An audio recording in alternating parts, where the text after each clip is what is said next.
And now I have the pleasure of introducing the new mayor of the city of Glendale, two days into the job. But it's Jerry Wires, of course, and Mayor Wires has an extensive service to the West Valley and to the city of Glendale, as well as the state. He has served 4 full terms in the Arizona State Legislature. During his tenure as a state representative, he chaired the National Resources Committee as well as the Military Affairs and Public Safety Committees. And finally, during his last 2 years, he was the chairman of the Rules Committee.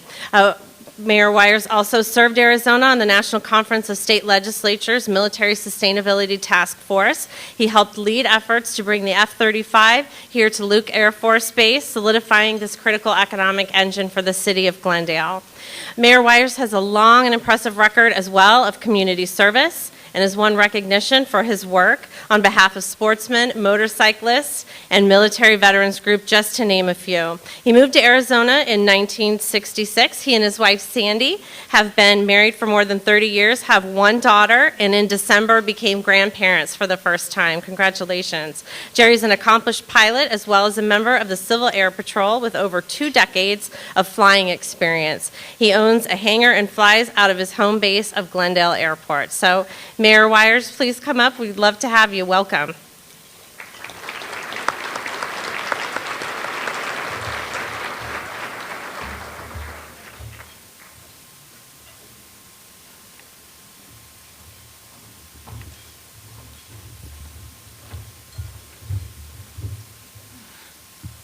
Well, good evening, or good afternoon, I guess it is. Welcome, everyone. Welcome to Glendale. Thank you, Michelle, for the introduction as WESTMARC's president and CEO. Ms. Ryder, has done a fantastic job elevating this organization and getting all of us focused on our top priorities of promoting the West Valley and enhancing our economic development in this region.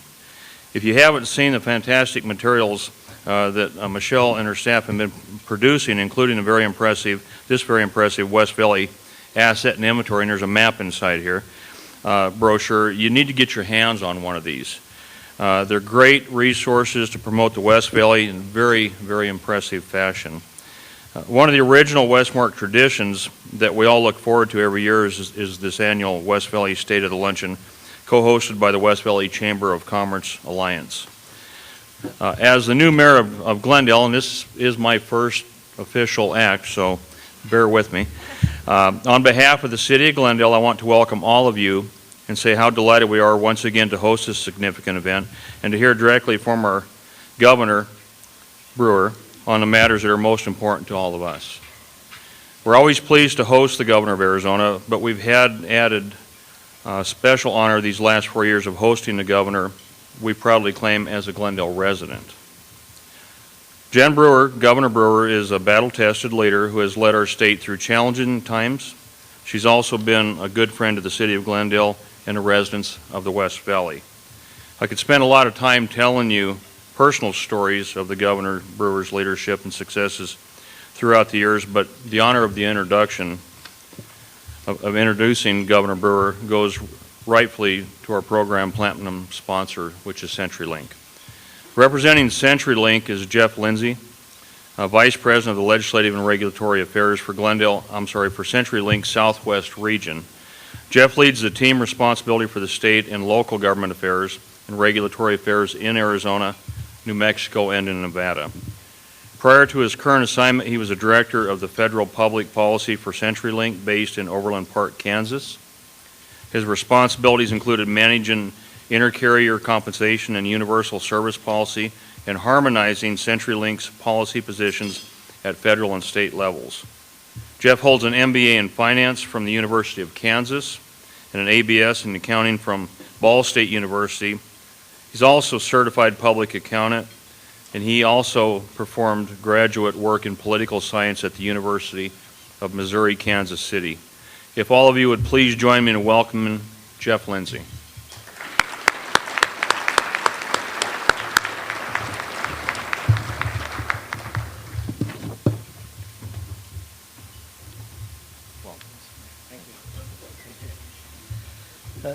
Thanks for that kind introduction, those warm words. This is a first for me as well. I'm a recent transplant to the state and certainly have enjoyed the experience here.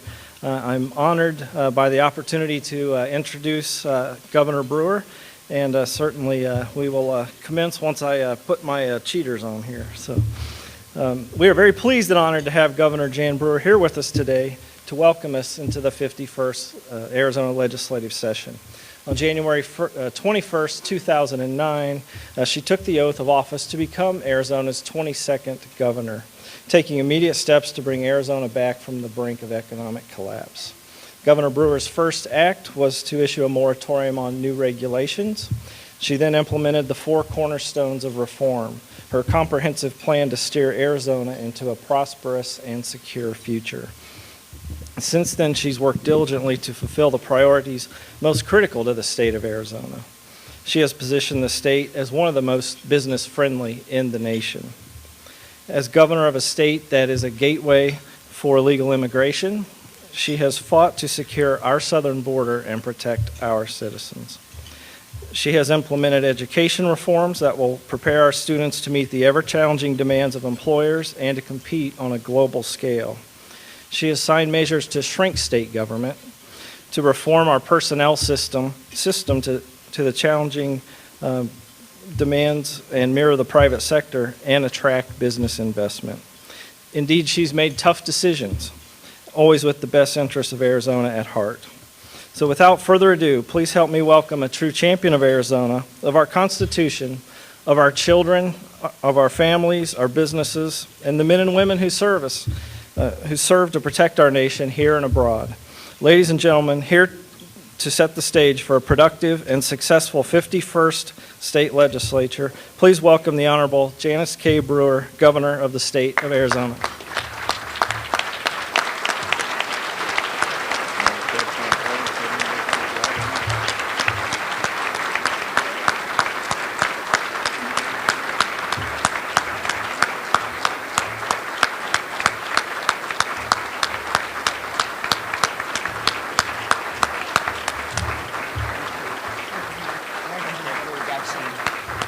Thank you.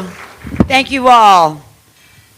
Oh, it is so great to be here in the West Valley. The sun always seems to shine just a little bit brighter over here, doesn't it? The good old West Side. I would like to thank, thank you. Sorry. I would like to thank WESTMARC for hosting this luncheon today. I have always thoroughly enjoyed our partnership over the years as we have tackled major policy reforms together. And I have very fond memories of my time on the WESTMARC Executive Committee. And as an honorary member, I continue to keep my eye on all of you. So, the 15 communities that make up the West Valley create a region that is geographically, demographically, and politically diverse.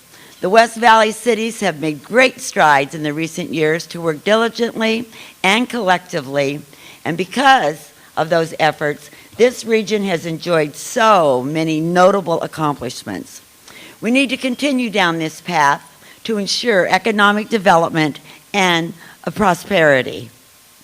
We have just celebrated all of the achievements of Arizona's first 100 years. And we were reminded of Arizona's 5 C's: copper, cattle, cotton, citrus, and climate. I am here to tell you that our second century will hinge on another C: competition.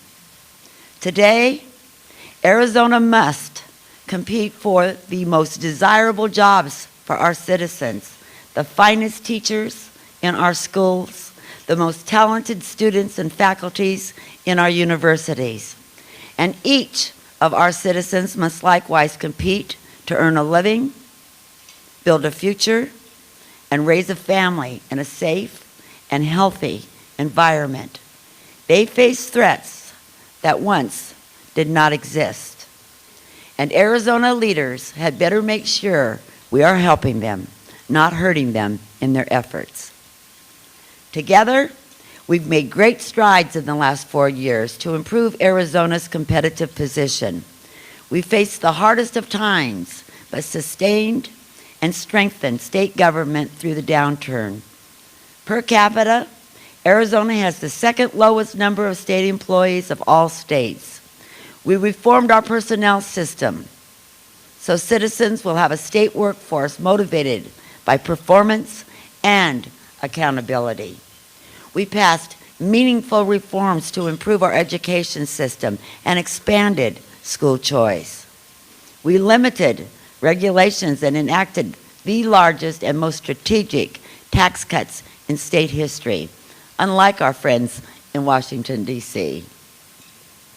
And we even accomplished something novel and rare in politics. We kept our word. In 2010, we asked the people to increase their own taxes and promised them it would be temporary. That promise will be kept when the Proposition 100 sales tax expires in May.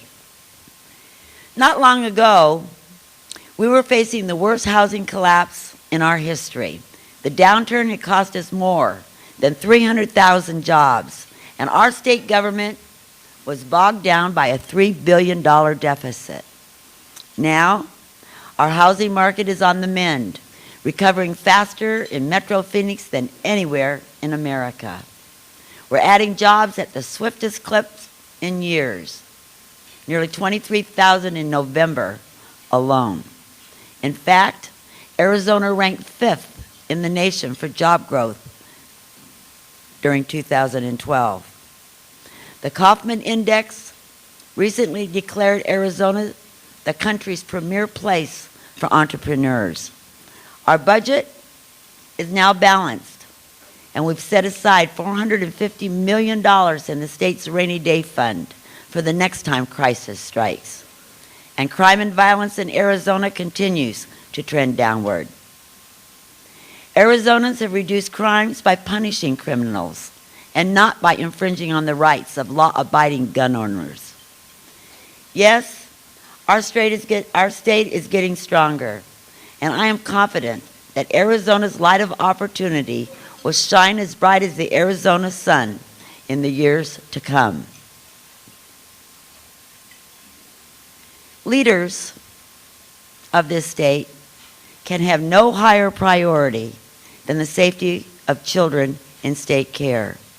That's why in 2011, I convened a child safety task force to improve the way in which the state oversees children under its care and investigates cases of abuse and neglect. Many of that panel's recommendations have now been adopted, including the creation of a special unit of law enforcement veterans focused on investigating the worst cases of child abuse and neglect. We've improved operation at Child Protective Services by overhauling the hotline system so the most urgent calls are directed for faster response, by streamlining the hiring process to ensure every available caseworker position is filled, and by cutting paperwork burdens so caseworkers spend more time checking up on children. Despite these efforts, there can be no doubt our system of child safety is under pressure. Arizona's abused and neglected children need help. The executive budget I released Friday will add 150 CPS caseworkers and boost foster care, adoption services, and emergency placement of children needing rescue. Because these needs can't wait, I've asked lawmakers to join me in approving an emergency budget request to hire 50 additional caseworkers right now. We cannot strike evil from the hearts of those who would harm an innocent child, but these common sense steps will help at-risk children get the assistance they need before it's too late. These past 4 years, we have tackled hard questions and faced moral challenges. My friends, this too is a moral issue, and Arizona must protect her children. Thank you.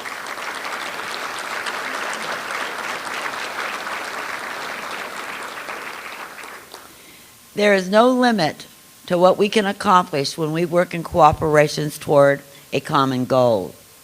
Just look at Arizona's economic and fiscal turnaround. It's no surprise that we in Arizona have created a model of recovery very different from that pursued by the administration in Washington, D.C. Where they've spent, we've saved. Where they've hampered private industry with excessive rules and regulations, we've marshaled the power of the free market. We did this because we know, as President Reagan once said, and I quote, "No power of government is as formidable a force for good as the creativity and entrepreneurial drive of the American people."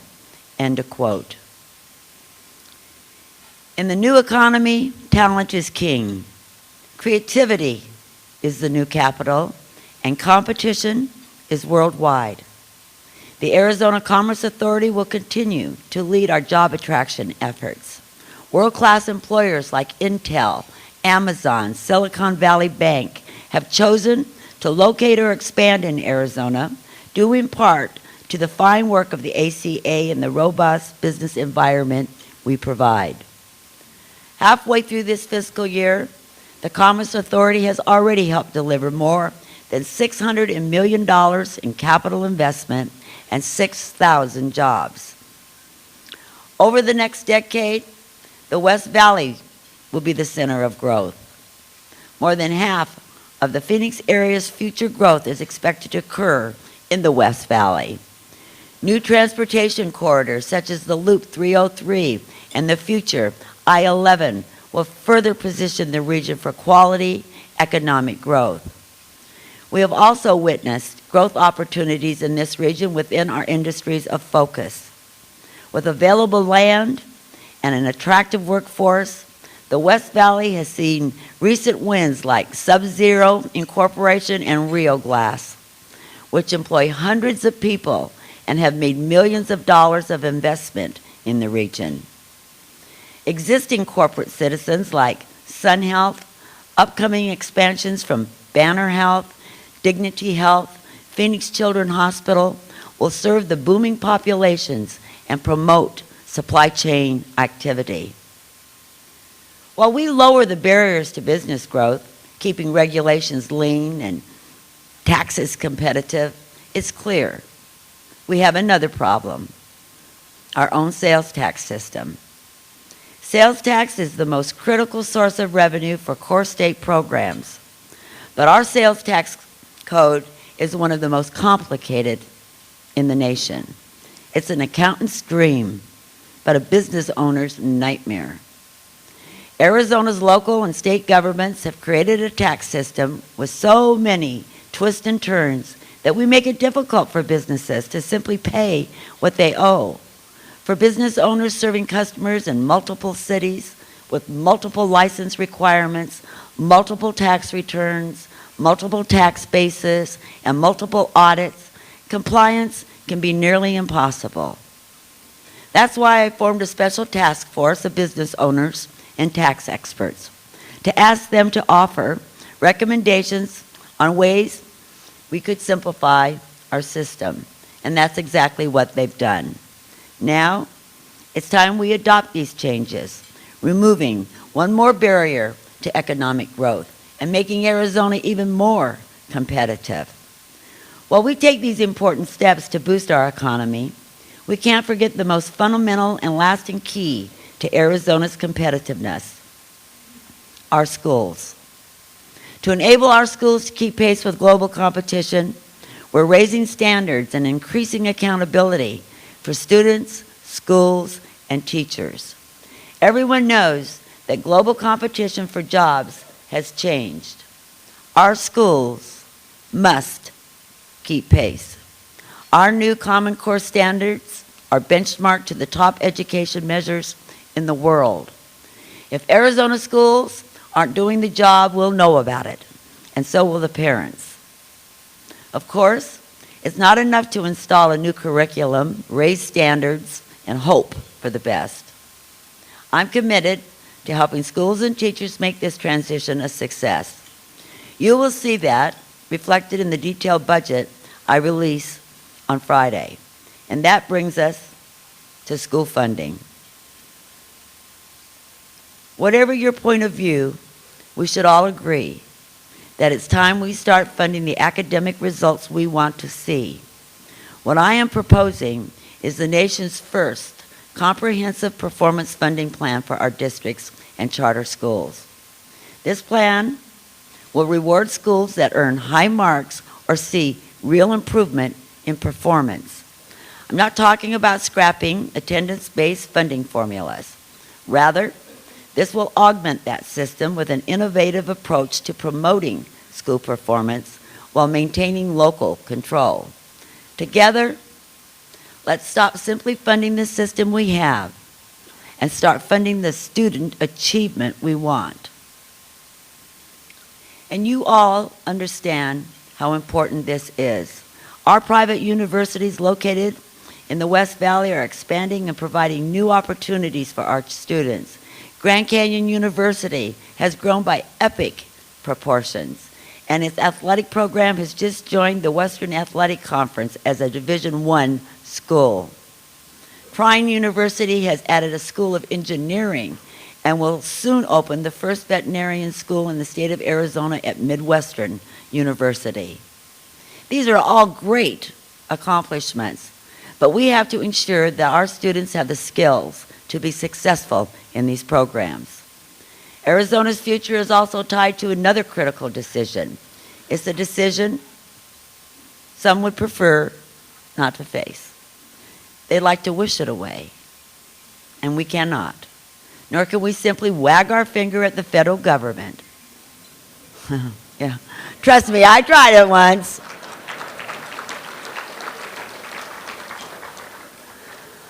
And of course, I'm speaking about Arizona's Medicaid program and expanded coverage with the accordance with the Affordable Care Act.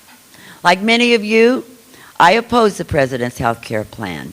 That's the pros and cons of Obamacare health exchange. I opted against Arizona's participation. I also led Arizona in joining a coalition of states that sought to block the program in court. I have taken every opportunity to argue for health reform with less bureaucracy, more patient choice, and fewer costs. Try as we might, the law was upheld by the United States Supreme Court. The president was reelected, and his party controls the United States Senate.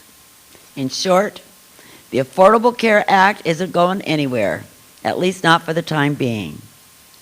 By agreeing to expand our Medicaid program just slightly beyond what Arizona voters have twice mandated, we will protect rural and safety net hospitals from being pushed to the brink by their growing cost in caring for the uninsured. Take advantage of the enormous economic benefits, inject $2 billion into our economy, save and create thousands of jobs, and provide health care to hundreds of thousands of low-income Arizonans. Saying no to this plan would not save these federal dollars from being spent or direct them to the deficit reduction. No. Arizona's tax dollars would simply be passed to another state, generating jobs and providing health care for citizens in California, Colorado, Nevada, New Mexico, or any other expansion state. Remember, Arizona's citizens have voted twice to expand Medicaid coverage. With this move, we will secure a federal revenue stream to cover the cost of the uninsured who already show up in our doctor's offices and emergency rooms. Under the current system, these costs are passed along to Arizona families. Healthcare premiums are raised year after year to account for expenses incurred by our hospitals as they provide care for the uninsured. This amounts to a hidden tax estimated at nearly $2,000 per family per year. As I weighed this decision, I was troubled by the possibility that a future president and Congress may take steps to reduce federal matching rates, leaving states with a greater and greater share of the health cost over time. And I worried that any expansion of Medicaid, no matter the federal subsidies, could result in costs the state cannot afford. Together with my team, I've created and crafted a plan to address both of these concerns and safeguard Arizona. First, any expansion of our Medicaid program will include a circuit breaker that automatically rolls back enrollment if federal reimbursement rates decrease. I won't allow Obamacare to become a bait and switch. Second, we will allow hospitals and health providers to assess a fee upon themselves, using that revenue to leverage federal assistance. This is already done in 47 states. It's also ongoing in the city of Phoenix and under consideration in other cities across Arizona. With this federal revenue this hospital assessment generates, we can assure that our state general fund bears no cost in expanding Medicaid. That doesn't mean it's free money, of course. We know there is no such thing. I'm as much of a federal deficit hawk as anyone in this room. But Arizona's Medicaid program access is not the problem.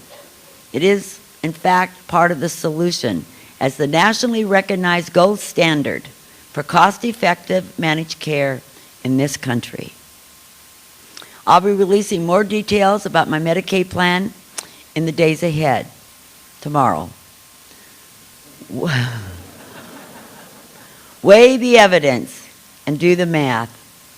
With the realities facing us, taking advantage of this federal assistance in a strategic way to reduce Medicaid pressure on the state budget, we can prevent health care expenses from eroding core services such as education and public safety, and improve Arizona's ability to compete in the years ahead. Having said all this, I know passage of my Medicaid plan isn't going to be easy. It's going to take a lot of hard work to reach some lawmakers. I ask you, all of you, to join me in this effort. Contact your legislator. Let them know how important this is to you and your family and your business. We can do this, but we can only do it together. Arizona's challenges are great, but not greater than our capacity to meet them. This is Arizona's legacy. We were the last of the continental states, carved from rugged country, a territorial landscape equally harsh and beautiful. And if Arizona truly intends to compete, we should study the meaning of the word. And this might surprise you, but the word compete is of Latin root. It means to strive together. Our forefathers built this state for us with a shared purpose and a common cause. We can secure the future only through that same spirit. Let us not squander the many blessings we've inherited. Let us leave a legacy of our own as we make the difficult decisions that keep Arizona on the path to prosperity.